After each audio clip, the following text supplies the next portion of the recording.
mga boss, welcome uli sa ating channel. Isa na namang importanteng kaalaman ang pag-aaralan natin sa video natin ito. Ito ay ang Basic Civil Engineering and Construction Knowledge. Ayan po yung pag-aaralan natin sa video natin ito. Mga importanteng kaalaman sa civil engineering at construction.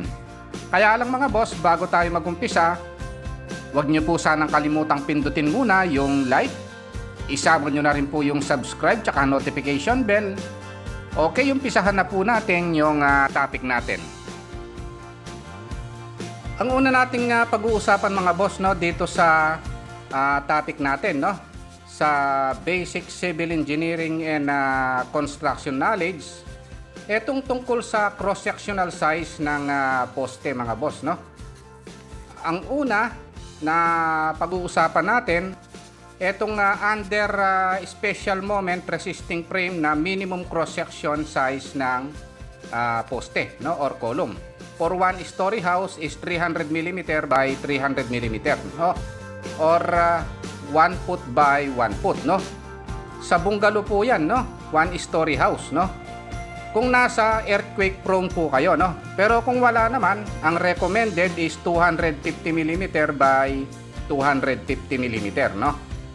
Ayan po yung minimum cross-section ng poste, no. Ang pangalawang pag-uusapan natin mga boss, no, etong standard elevation naman ng bintana o window, no, is 0.9 meters or 3 feet. Pag sinabing elevation mga boss, ito yon, no, yung pagkakaangat ng bintana, no. 3 feet po yan or 0.9 meters, no. Sa pangatlo mga boss, ang standard height naman ng window o bintana, ito po yon, no, yung pagkataas niya, no. Yung taas po niyan, ang standard is 1.2 meters or 4 feet po yan, no. Sa pang-apat, ang standard height naman ng door o yung standard height ng pintuan, no, is 2.1 meters, no. Okay, punta po tayo sa susunod na topic naman. Bago po pala tayo pumunta sa next topic mga boss, no, i-shoutout ko muna po pala sina Ma'am Claren at saka sina Sir Noli Quezon, no. Ito pong owner ng napakagandang resort na ginagawa. Ito pong Quezon Farm, no.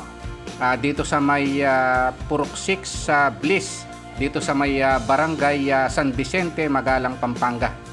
At i-shoutout ko na rin po itong mabait kong uncle, no, na si Bapang Aling Tapang, no, at saka itong mababait na trabahador, no, dito sa Quezon Farm, no. Shoutout po sa inyong lahat. Okay, punta na po tayo sa susunod na topic naman.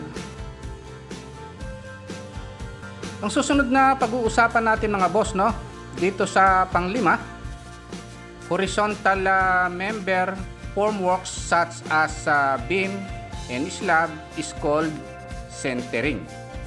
Kagaya po ng nakikita natin dito sa biga na ito pong forma niya sa baba na suportang ito, ang tawag po dyan centering, no. Kagaya rin po doon sa slab o doon sa flooring, may suporta po sa baba yon, forma, centering din po ang tawag doon, no. Ang pang-anim na topic natin mga boss, no, sa video natin ito, vertical member formworks such as column, shear wall, retaining wall, footing, etc. is called shattering naman siya, no. Etong shattering mga boss, ito yung forma na makikita natin sa vertical member, kagaya ng poste mga boss. Etong nakikita natin ito, no. Sa retaining wall, no, sa pader, shear wall, no, at saka sa footing, no. Shattering po ang tawag dyan. Pang-pito, formworks, vertical and other support is called staging naman. Yung staging, ito yung mga boss, no, yung nakikita natin ito, suporta, no, sa ilalim ng flooring o yung suspended slab, no. Ang tawag po dyan is staging, yung mga nakatukod pong yan, no. Yung pangwalo, temporary structure used by worker, no, when working at height is called scaffolding naman siya mga boss, no? Itong nakikita natin ito na ginagamit ng mga trabahador pag matataas na po yung ginagawa, no? Yan po yung tinutungtungan nila.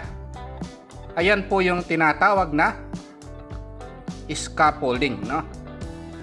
Ang susunod na pag-uusapan natin mga boss, no, dito sa pangsyam, temporary structure to support the unsafe structures, excavation sites, etc. is called shoring naman, no? Ito po 'yon, no? Ito pong shoring na ito, ang sinusuportahan niya yung lupa, no? Karaniwan, no?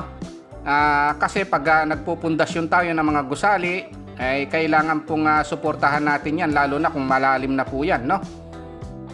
Okay, ayun lang yung naging topic natin mga boss.